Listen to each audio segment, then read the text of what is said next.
E aí, galera do Mundo Edu, esse é mais um Atualidades Enem, comigo, o professor Giba, e com o professor Bussunda. E hoje nós estamos aqui para falar sobre o socialismo no século XXI. Bussunda, já vou te perguntar, tu que é de humanas, tu gosta de socialismo? Adoro o socialismo.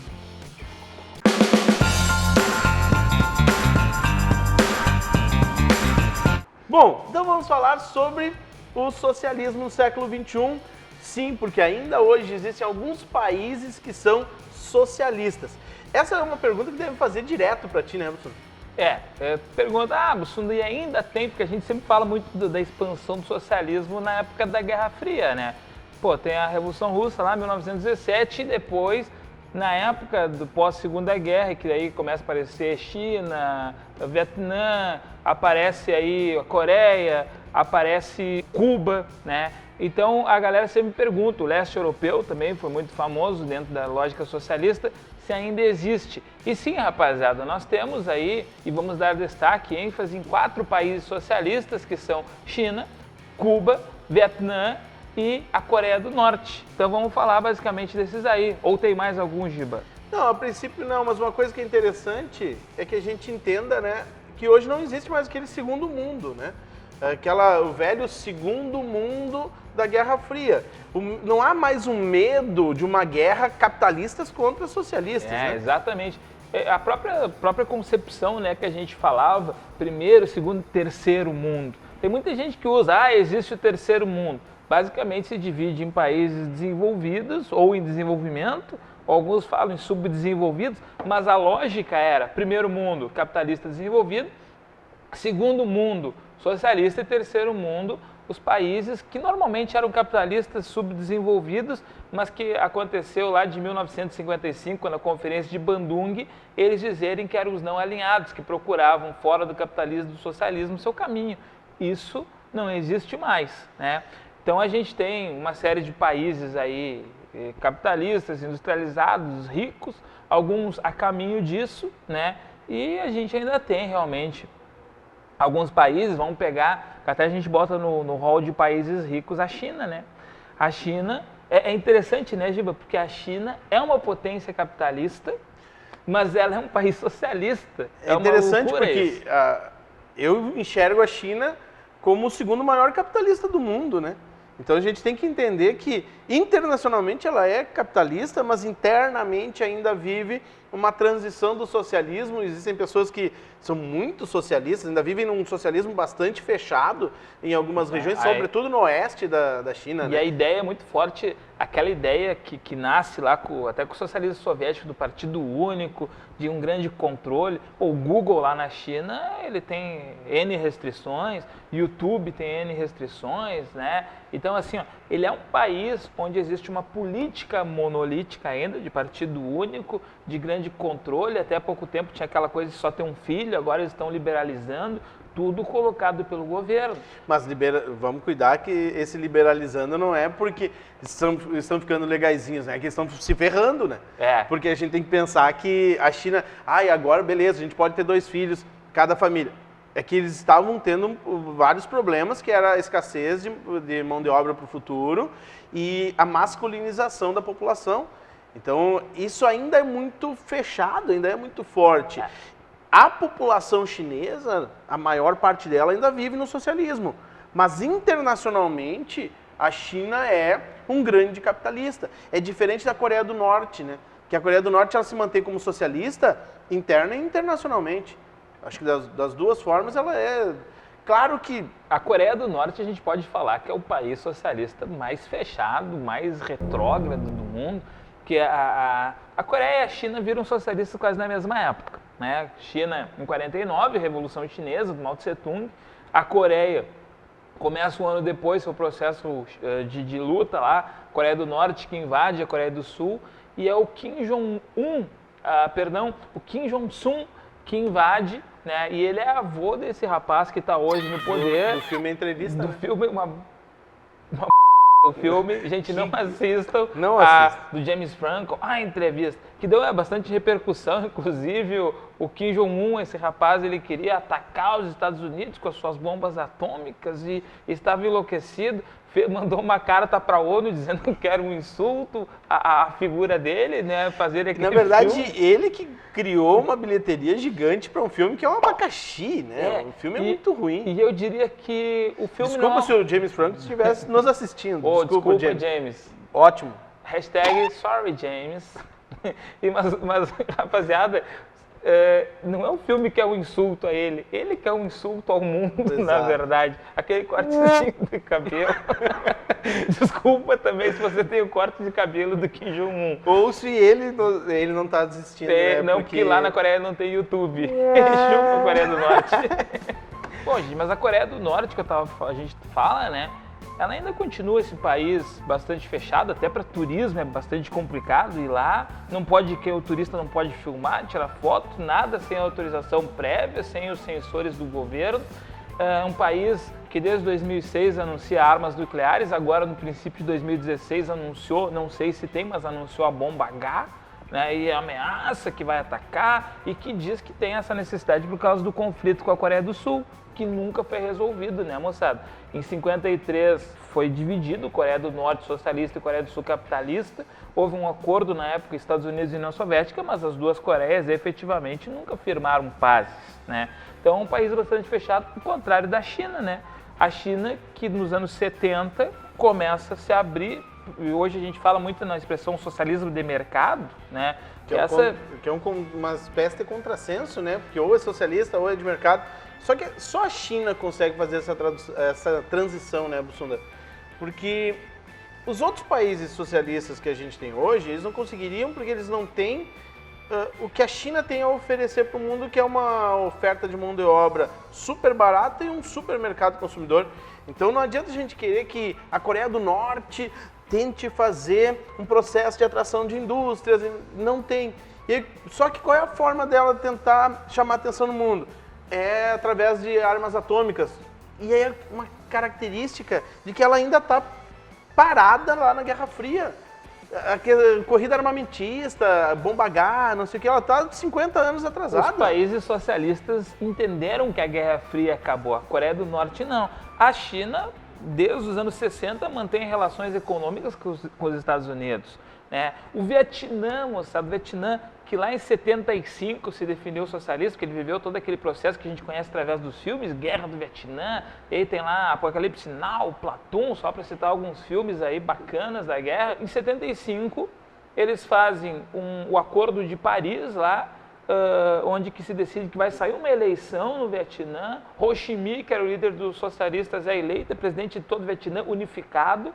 E o Vietnã, ele hoje abre para turismo, claro, é um país ainda muito atrasado, um país basicamente agrícola, mas é um país socialista ainda. Não sei o que tu tem para falar do Vietnã. Se fala muito dos tigres asiáticos e o Vietnã é colocado numa terceira leva, né? A gente tem os tigres asiáticos com Coreia do Sul, sim, com Hong Kong, Singapura e Taiwan. Depois nós temos os novos tigres, que do final da década de 80. E hoje nós falamos em novíssimos tigres, os países que são novos países em processo de industrialização, que tem mão de obra super barata, que seriam ali Filipinas, Vietnã. E o Vietnã Mas mesmo assim, a gente destaca que é um país que está atraindo alguma indústria para lá, porque permite essa abertura, que é o diferente da Coreia do Norte que a gente citava. Eu acho que a coisa mais interessante que tu falou, eles já se deram conta de que não tem mais a União Soviética e que eles não estão mais na Guerra Fria. Eu acho que esse talvez seja o grande ponto, a grande chave. Claro que a China se deu conta primeiro, o Vietnã vai se dar conta mais tarde, mas se dá conta. E tu tem Cuba, né? Cuba é um exemplo de país que vinha tentando essa transição e nos últimos anos ela parece mais efetiva. E Cuba é um dos países que mais se ferrou com o final da União Soviética, né? Claro, todo bloco socialista obviamente se desfez ali a partir do final do início dos anos 90, 91 ali com o fim da União Soviética. Mas quando tu é uma ilha, piora, né? O leste europeu perdeu o socialismo, né? Viveu esses fim do socialismo, que inclusive hoje traz vários problemas nacionais, étnicos, econômicos, é um problema realmente, né? A China já vinha se afastando há mais tempo da União Soviética, não foi um baque tão grande para os chineses, pelo contrário, vem só crescendo, né? E Cuba, que como tu falou, uma ilha, Cuba recebia muito subsídio, comprava petróleo, vendia açúcar para a União Soviética, e Cuba sofre um grande problema desde que lá em 59 Fidel Castro tomou o poder, Fidel, Che Guevara, os guerrilheiros de Sierra Maestra. Desde lá, o embargo norte-americano, acho que esse é um tema importante de a gente abordar, que pode aparecer em prova, né? O embargo, porque agora recentemente, ano 2015, o que se anunciou? Os Estados Unidos voltam a abrir relações, voltam a abrir parceria com Cuba. Mas uma relação diplomática, uma relação política, não é uma relação comercial ainda. E essa relação é importante. E o Obama, ele certamente vai ser lembrado por isso, por essa aproximação. O Raul Castro e o Obama se reuniram na Assembleia Geral da ONU em outubro de 2015, o que foi algo realmente importante, algo realmente significativo, né? Um marco realmente simbólico. Mas o Obama é importante que a gente entenda que o Obama foi até onde ele conseguia.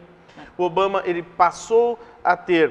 voltou a ter relações diplomáticas, ele manteve agora o trânsito entre pessoas, o transporte entre pessoas. A embaixada foi reaberta, mas né? Tem algumas coisas que ele ainda não acabou. A base de Guantánamo é uma coisa bastante delicada, que é uma base que os Estados Unidos mantêm desde antes do sistema socialista. Desde o princípio do século XX, na verdade. Desde o princípio do século XX. E eles alugam por um valor irrisório. E o Fidel Castro até tentou retomar a base de Guantánamo, mas os Estados Unidos não aceitou. E nós temos esse grave problema que denúncias de violação de direitos humanos, o pessoal que era terrorista, que eles prenderam, botaram na base de Guantánamo. Prenderam, mas não julgaram, né? E isso está na chamada doutrina Bush, né? Que eles agem de forma unilateral. Então, ainda tem esse calcanhar de Aquiles. E tem o grande ponto, que é o embargo. Então, é muito comum que a gente veja imagens de Cuba com aqueles carros antigos da década de 50. Cuba ainda vive esse período complicado da sua economia, porque ela não consegue manter uma economia comercial com os outros países. Aí tu pode pensar assim, pô, mas só os Estados Unidos não comercializam com Cuba. Como é que rola aí, Bussunda? Aí é a ideia da Organização dos Estados Americanos. Os Estados Unidos, ele basicamente que impôs a OEA ali no início dos anos 60, esse embargo. Então, Cuba é um país no contexto americano, mas que está fora das relações comerciais da América Latina, com os Estados Unidos, inclusive, dificultando o câmbio da moeda cubana para dólar, que, a gente usa o dólar como a grande moeda internacional. Os Estados Unidos dificulta esse processo todo. E aí é que a gente vê esse cenário. Vai a Cuba, por exemplo, abre para o turismo, vai muito turista lá, porque Cuba, vejam, não é um país tão fechado quanto às vezes fecham. Esse embargo fecha Cuba. E aí a gente vai lá, mas Cuba é um país que vai chegar lá e vai enxergar um cenário que anos 60, aqueles carros velhos, televisores dos anos 60, né, o pessoal tendo muita coisa manual, pouca coisa realmente com máquinas, né, uma dificuldade para ter internet lá em Cuba. O pessoal que viaja a Cuba está sempre reclamando. Tem algumas áreas com internet, alguns hotéis, até porque eles estão abrindo para turismo, tem alguns hotéis que tem que colocar alguma coisa. A gente tem que lembrar que é o Mar do Caribe, né? É uma das ilhas do Caribe, tem muitos resorts e existe esse certo encantamento do mundo por essa ilha parada no tempo. Em relação às inovações que aconteceram nos países capitalistas, ela está parada no tempo. Mas Cuba, em outros pontos, acabou evoluindo bastante, né? A gente tem aí Cuba, principalmente no sistema social, Cuba evoluiu bastante. Tem um dos melhores índices de saúde do continente, alguns dos melhores índices de educação do continente, quase eliminação do analfabetismo, por exemplo, né? Que fazem parte do modelo socialista, ou de um modelo socialista, digamos, clássico. Não que no capitalismo a gente não vai poder ter melhorias de saúde e educação, não, mas o projeto socialista, o nome está dizendo, social, é a melhoria social, mas a tecnologia realmente vai ficar de lado, né? Não vai ter esse empreendimento para que se tenha um carrão, não vai ter um empreendimento para que você tenha essas televisões aí de LED, LSD,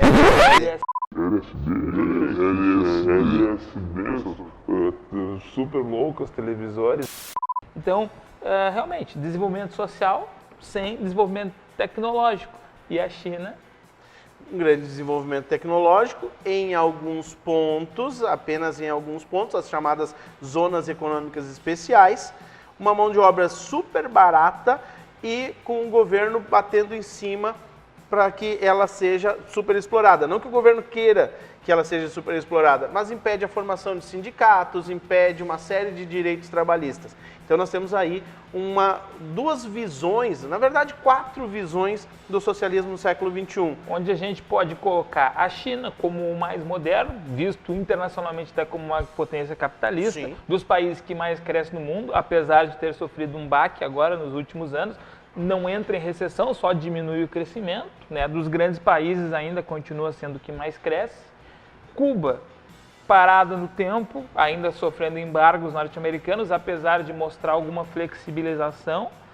O Vietnã, agrário, né? Agrário, mas atraindo investimentos. Atraindo investimento. E eu diria, Bussunda, que são 2 formas de parada no tempo. A Coreia do Norte, parada no tempo politicamente, enquanto que Cuba, parada no tempo economicamente.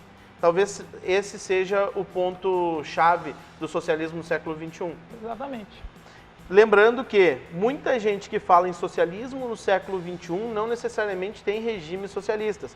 Exemplo, a Venezuela e vários outros grupos que crescem. A Venezuela, embora Hugo Chávez tenha gritado aos 4 ventos que era um grande defensor do socialismo, nós nunca tivemos a implantação desse socialismo. Não.